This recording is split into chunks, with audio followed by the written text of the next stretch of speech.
All right, so picture this. You've escaped to Paradise Turquoise Waters five-star suites, but instead of deciding between a Mai Tai or a pina colada. Your biggest problem is dodging infidelity corporate backstabbing. Oh, and did I mention the dead bodies piling up? Welcome to the White Lotus. Talk about extreme vacation vibes. It's a show that knows how to serve up drama alongside its five-star service.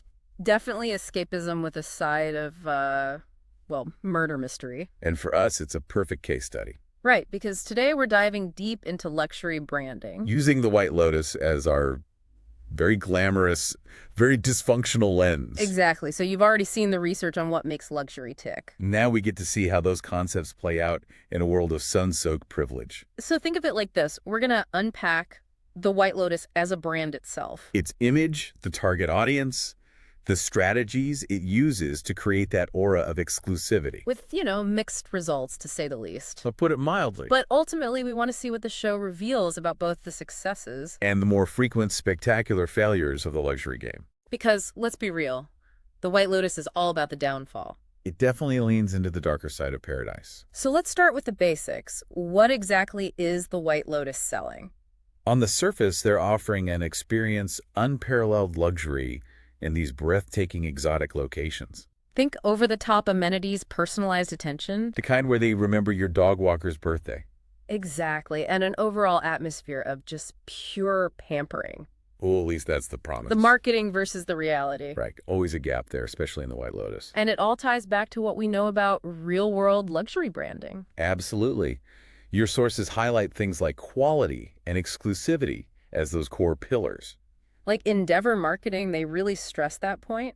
And even though in the show's world, these White Lotus resorts are presented as relatively new, they're still working hard to project that image of, established quality, that special something. it's all about crafting that perception of exclusivity, like the Business of Fashion points out. That you're part of this elite club experiencing something most people can only dream of. It goes beyond just the price tag. It's a feeling. And you get into those intangible aspects of luxury. That sense of belonging, of fabricated heritage. That what is luxury branding guide you shared really breaks that down. It becomes this social currency.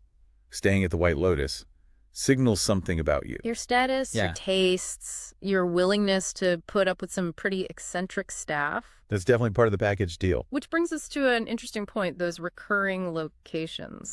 You're thinking, do they contribute to this sense of heritage for the fictional brand? Exactly. Like across the seasons, we see different White Lotus properties. But there's a consistent aesthetic, a certain level of implied service. And let's be honest, a predictable level of chaos. It's become their own unique brand of luxury. You know, what to expect. A mix of indulgence and impending doom. Like a darkly humorous stamp of approval. Oh, you're going the White Lotus. Safe travels. So we've talked about the brand's image now. Who are they targeting with this promise of exclusive paradise?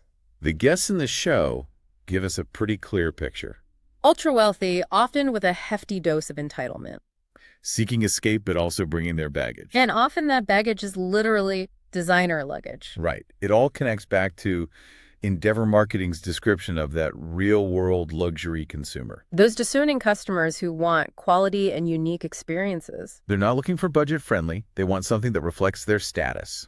And as the art of exclusivity highlights, it's driven by perceived value, the desire for prestige.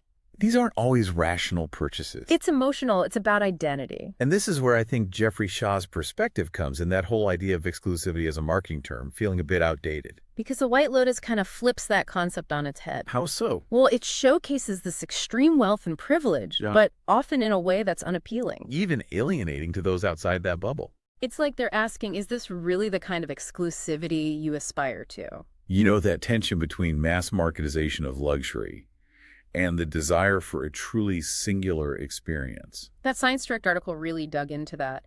The White Lotus walks this tightrope, showcasing the ultra-elite, but also exposing their flaws. It's a fascinating commentary on the contradictions of wealth. Okay, so we have the brand and the customers, but what are the actual strategies they use to create that exclusivity? Let's start with the White Lotus itself. High prices are the most obvious barrier. Like, what is luxury branding? points out it instantly signals a certain level of quality. And it weeds out those who aren't in the target demographic. Then you have the promise of those curated experiences, those exotic The locations. personalized service is another big one, We see the staff bending over backwards to meet even the most ridiculous requests. which both FSW and Mastering Luxury Branding mention as key for luxury brands. And all of this connects to real-world luxury strategies, Right, so think limited availability in those special editions. like those rare watches or designer handbags. Endeavor marketing and the art of exclusivity both mention that as a classic tactic. And then you have selective distribution controlling where your products are sold. Like Le Labo with those city-exclusive fragrances. Luxury brand communication's dark side talks about that you have to be in a specific city to buy them. It creates this insane level of desire. And of course, invitation-only events. Joy White PR highlights that making people feel like they're part of an exclusive inner circle. And then you can't forget personalization and customization. Those bespoke experiences that Mastering Luxury Branding talks about. Like Louis Vuitton letting you monogram your luggage. Or Rolls-Royce building you a completely unique car. It's about creating something that's truly yours. And celebrity endorsements and collaborations play a huge role too. Like Rihanna's Fenty line with LVMH or that Louis Vuitton Supreme partnership. Mastering luxury branding really dives into that. They instantly elevate a brand's status. But it all circles back to this idea of abundant rarity. That branding strategy insider term. It's this paradox. Luxury brands need global visibility to make money. But they also need to maintain that aura of exclusivity. And that's where the White Lotus as a show gets really interesting. Because millions of people are watching this supposedly ultra-exclusive world. Does that accessibility take away from its perceived exclusivity? It's a good question. And speaking of things that are less than exclusive, let's talk about the drama. Ah, yes, the dysfunction, the scandals, the unfortunate incidents. How do those recurring negative events impact the brand's reputation? In the real world, a consistent pattern like that would be disastrous for any luxury brand. Especially one promising a flawless experience. You'd see plummeting bookings, negative press, a major loss of trust. Which is exactly what Mariah Riona Branding warns about, that whole idea of brand fragility. One bad experience can have lasting effects. Especially when you're paying top dollar for perfection. And then Branding Strategy Insider brings up over-licensing. Diluting the brand's exclusivity can hurt its luxury appeal. They use Pierre Cardin as a cautionary tale. And they also talk about how consumers will push back if prices keep going up, but the value isn't there. Like that comparison between Burberry and Louis Vuitton. Fascinating stuff. And then there's the whole dark side of luxury communication. That idea that the allure of mystery and exclusivity can backfire. Because when the curtain is pulled back, sometimes the reality isn't so glamorous. The White Lotus seems to delight in exposing those hidden truths. It definitely makes you think, is it a cautionary tale? About the dangers of inauthenticity or the pitfalls of unchecked privilege. It certainly raises some questions. And all of this leads us to the modern luxury landscape, which is evolving. Because luxury isn't just about price and exclusivity anymore, right? You're seeing a shift towards values like sustainability and inclusivity. Mastering luxury branding highlights brands like Stella McCartney, Patagonia, even Gucci and Hermes. Consumers want brands that align with their ethics. And that idea from Jeffrey Shaw that exclusivity is an outdated mindset. It really resonates when you look at the White Lotus. Especially its often cynical portrayal of the ultra-wealthy. It speaks to a growing segment of consumers who are questioning those traditional notions of luxury. And then you have the influence of digital media. Like that article, The Perfect Balance, which talks about how luxury brands need to navigate online presence. It's about finding that sweet spot between accessibility and maintaining exclusivity. Because you can't be completely inaccessible in the digital age. Which brings us full circle. How does a show like The White Lotus, a show about extreme luxury being so readily available, affect our perceptions of real-world luxury brands? It's like it's democratizing the viewing experience. You're getting this behind-the-scenes look at a world that's typically very closed off. But does that change what we desire? Does it make us crave that exclusivity, more or less? It's a fascinating contradiction. The show both glorifies and critiques luxury.